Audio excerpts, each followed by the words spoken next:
नमस्कार, देश न्यूज में आपका स्वागत है। मैं हूं आपके साथ धर्मिष्ठा। खबरों की शुरुआत करेंगे हेडलाइन से। दिल्ली एनसीआर समेत यूपी हरियाणा में भूकंप के झटके। नेपाल रहा केंद्र। पहला 4.6 और दूसरा 6.2 तीव्रता के साथ था भूकंप। बिहार में जातीय गणना डेटा रिलीज का मामला सुप्रीम कोर्ट पहुंचा। कोर्ट ने कहा 6 अक्टूबर को आपकी दलील सुनेंगे। आंकड़ों पर सीएम की सर्वदलीय बैठक। पहली बार सनी देओल को लेकर फिल्म बनाएंगे आमिर खान। नाम लाहौर 1947। राजकुमार संतोषी डायरेक्टर होंगे।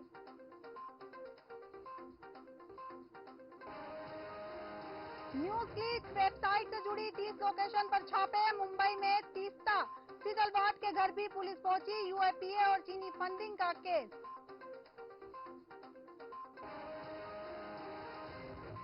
पीएम का आरोप, कांग्रेस अल्पसंख्यकों का हक छीनना चाहती है। छत्तीसगढ़ में पूछा, देश में हिंदू सबसे ज्यादा, तो क्या वे सारे हक ले लें?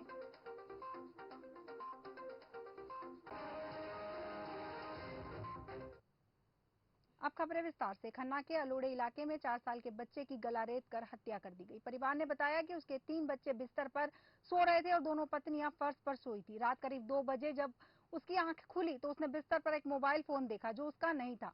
इसी बीच उन्होंने देखा कि उसका बेटा रविराज बिस्तर से गायब है। फिर वे बच्चे को ढूंढने निकले। इसी बीच वहां पुलिस भी आ गई। पुलिस ने उन्हें दिखाया कि कुछ दूरी पर एक बच्चे का शव पड़ा है। यह शव रविराज का निकला। उसकी गला रेत कर हत्या की गई थी। सीसीटीवी से पता चला कि उनके पड़ोस में रहने वाला एक शख्स बच्चे को अपने कंधे पर उठाकर ले जा रहा था, जिसके बाद सच्चाई सामने आ गई। बच्चे के पिता ने कहा कि उनके बेटे की बलि दी गई है। डीएसपी राजेश शर्मा ने बताया कि पुलिस ने आरोपी के खिलाफ मामला दर्ज कर उसकी शिकायत कर दी है। जब आरोपी बच्चे को बिस्तर से उठाने घर गया तो उसका मोबाइल वहीं गिर गया। मोबाइल मिलने के बाद बच्चे के माता पिता रात में बच्चे को ढूंढने निकले।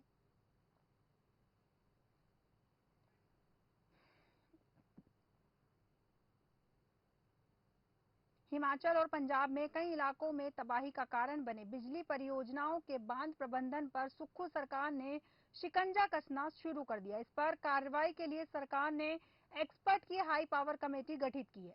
यह कमेटी राज्य में चल रहे सभी 23 बांधों का निरीक्षण करेगी। जिन प्रोजेक्ट में कमियां या अर्ली वार्निंग सिस्टम नहीं होगा, उस पर कमेटी सरकार से कार्रवाई की सिफारिश करेगी। दरअसल इस मानसून में मंडी के पंडोह, कुल्लू के सेंज, कांगड़ा के फतेहपुर, जयसिंहपुर आदि और पंजाब के कई क्षेत्रों में मानसून के दौरान डैम से भारी मात्रा में पानी छोड़ने की वजह से तबाही हुई थी।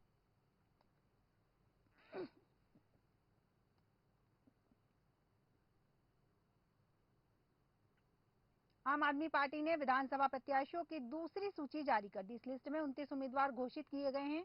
आम आदमी पार्टी ने बीजेपी के नक्शे कदम पर चलते हुए भोपाल उत्तर से उम्मीदवार घोषित किया है। आपको बता दें, भोपाल के पूर्व पार्षद मोहम्मद सऊद ने दोपहर को दिल्ली में सांसद और प्रदेश प्रभारी डॉक्टर संदीप पाठक के समक्ष आम आदमी पार्टी की सदस्यता ली और देर रात जारी हुई सूची में उन्हें भोपाल उत्तर सीट से प्रत्याशी घोषित कर दिया गया। वहीं सऊद ने कांग्रेस विधायक आरिफ अकील के भाई को निर्दलीय उम्मीदवार के तौर पर पार्षद का चुनाव हराया था। वे कांग्रेस से भी टिकट की जुगत में थे, लेकिन टिकट की आस टूटने के बाद उन्होंने आप का दामन थाम लिया और प्रत्याशी बनकर अब वे चुनाव में ताल ठोकेंगे।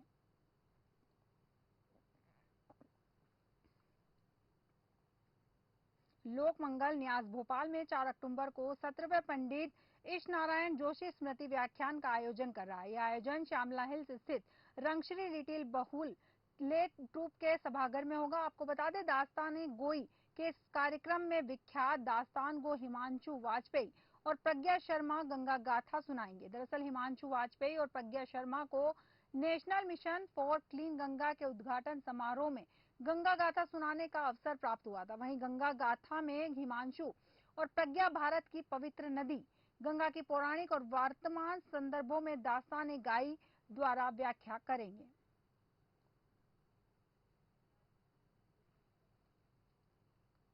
हरियाणा की अंबाला लोकसभा सीट पर उपचुनाव नहीं होगा। यह जानकारी हरियाणा के मुख्य निर्वाचन अधिकारी अनुराग अग्रवाल ने दी है। उन्होंने बताया, अगले साल देश भर में आम चुनाव होने हैं और अंबाला लोकसभा सीट पर भी उसी समय इलेक्शन कराया जाएगा।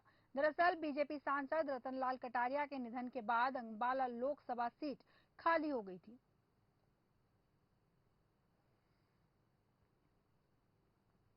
गुरदासपुर के नजदीकी गांव अछवाल भुल्लर में सड़क पर सैर कर रहे 3 दोस्तों को एक अज्ञात वाहन ने कुचल दिया। घटना में एक युवक की मौत हो गई, जबकि 2 युवक की हालत अभी भी गंभीर बनी हुई है। दोनों घायलों का 2 अलग-अलग अस्पतालों में इलाज चल रहा है। इस घटना के संबंध में थाना कोटली सूरत मल्ली पुलिस ने अज्ञात वाहन चालक के खिलाफ मामला दर्ज कर लिया। आपको बता दें कि पुलिस इस मामले में सीसीटीवी कैमरे चेक कर रही है।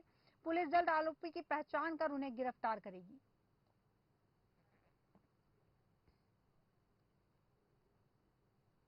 ईडी की ओर से सीएम हेमंत सोरेन को लैंड स्कैम मामले में पूछताछ के लिए 5 नोटिस भेजे जा चुके हैं। 5वें नोटिस के मुताबिक सीएम को कल ईडी ऑफिस जाना है, लेकिन सीएम कल ईडी ऑफिस नहीं जाएंगे।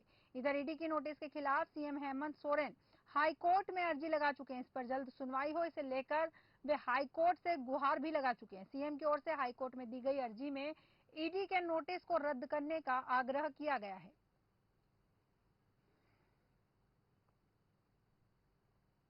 हरियाणा के कुरुक्षेत्र के पिहोवा में केथल रोड पर बाइक सवार 2 बदमाशों ने पेट्रोल पंप कर्मी के साथ गन की नोक पर लूटने का प्रयास किया। दरअसल आरोपी बाइक में तेल डलवाने के बहाने पंप पर आए थे। तेल डलवाने के बाद पीछे बैठा युवक बाइक से नीचे गिरा और सेल्समैन पर गन तान दी। उसने सेल्समैन से पैसे लूटने का प्रयास किया, लेकिन सेल्समैन ने होशियारी से काम लिया और वहां से भागकर गली में घुस गया।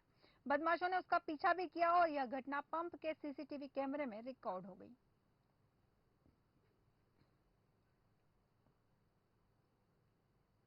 चुनावी साल में राजनेताओं के बीच जंग शुरू हो गई है। भारतीय जनता पार्टी के नेता जहां लगातार विकास करने के दावे कर रहे हैं, तो वहीं कांग्रेस ने सवालों की बौछार लगा दी है। वहीं मध्य प्रदेश के पूर्व वित्त मंत्री और मुख्यमंत्री शिवराज सिंह चौहान के बीच सवाल जवाब की राजनीति चल रही है। पूर्व वित्त मंत्री तरुण भनोत ने मुख्यमंत्री शिवराज सिंह चौहान से 8 सवाल किए हैं, जिसका जवाब भी मुख्यमंत्री ने दिया है। दरअसल पूर्व मुख्यमंत्री का आरोप है कि जब हमारी 15 महीने की सरकार बनी थी, उस दौरान जबलपुर के लिए 3,000 करोड़ रुपए से अधिक प्रस्तावित पारित किए थे, लेकिन जैसे ही भाजपा सरकार आई तो हमारे द्वारा जितने भी प्रस्ताव पारित किए थे, उन कामों को रोक दिया गया।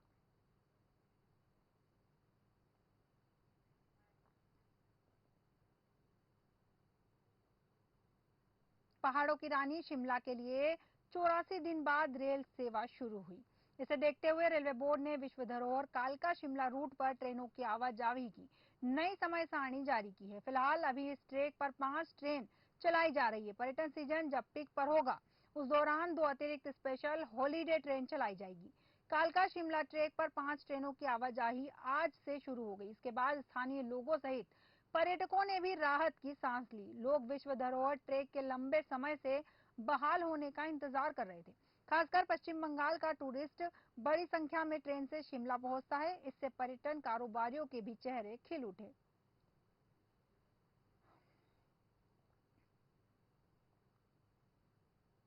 बुरहानपुर जिले के खकनार में विकासखंड स्तरीय निःशुल्क आयुष्मान स्वास्थ्य मेले का आयोजन किया गया, जिसमें विकासखंड स्तरीय निःशुल्क आयुष्मान स्वास्थ्य मेले में हृदय रोग, कैंसर, सर्जिकल स्त्री रोग, दांत रोग, नेत्र रोग और मानसिक रोग के विशेषज्ञ चिकित्सकों ने निःशुल्क जांच, प्रशिक्षण और आवश्यक दवाइयों का निःशुल्क वितरण किया।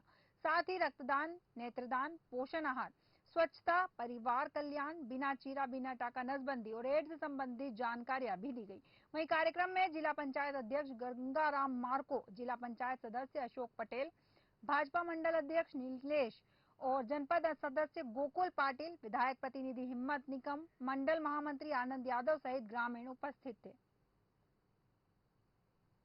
2023 को आज आयुष्मान स्वास्थ्य मेले का आयोजन किया गया है। ये अपने राज्य शासन ने सभी विशेषज्ञों को और सबको आदेश दिया गया था कि एक मेले का आयोजन किया जाए, जिसके अंदर सभी विशेषज्ञ आए हैं। कुछ खंडवा से आए हैं, कुछ बुरहानपुर से आए हैं और इन्होंने सबों ने अपनी सेवाएं दी हैं। यहाँ पे अभी तक के कम से कम 400 मरीज आ चुके हैं। सर, जैसा कि भारत सरकार और मध्य प्रदेश शासन की दिशा निर्देशानुसार समस्त स्वास्थ्य संस्थाओं में हमें आयुष्मान भारत, आयुष्मान भव भारत के माध्यम से आयुष्मान भव मेले का आयोजन करना है और उनमें सभी लाभार्थियों का सभी प्रकार की बीमारियों का स्क्रीनिंग करना है, उनकी जांच करना है और उनका उपचार तथा फॉलोअप देना है। प्रधानमंत्री नरेंद्र मोदी को मिले स्मृति चिन्हों और उपहारों की नीलामी 2 अक्टूबर को शुरू हो गई। 5 साल में पहली बार सबसे कम 912 आइटम्स बोली के लिए उपलब्ध है। जिनका बेस प्राइस 700 रुपए से लेकर करीब 65 लाख रुपए तक है। सबसे कम बेस प्राइस 700 रुपए में एक फोटो फ्रेम है। सबसे ज्यादा बेस प्राइस करीब 65 लाख रुपए की एक पेंटिंग है, जिसमें बनारस के घाटों का दृश्य है। प्रधानमंत्री मोदी को मिले मेमेंटो की नीलामी का यह 5वां साल है। पिछली 4 बार की तरह ही इस बार भी मेमेंटो की नीलामी से प्राप्त राशि को नमामि गंगे प्रोजेक्ट में लगाया जाएगा।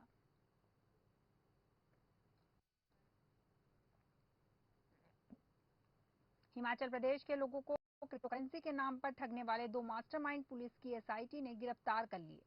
हिमाचल पुलिस हेमराज राजपूत और सुखदेव ठाकुर नाम के 2 आरोपियों को गुजरात से गिरफ्तार करके लाई है। दोनों आरोपी मंडी के रहने वाले हैं और ठगी करने के बाद गुजरात में छिपे हुए थे। एसआईटी ने इन आरोपियों को गुजरात पुलिस की मदद से गिर सोमनाथ जिला से दबोचा है।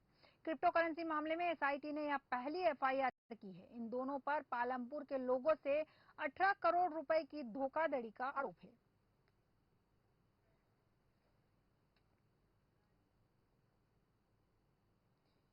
खबरों में फिलहाल इतना ही। आप बने रहिए देश न्यूज के साथ। नमस्कार।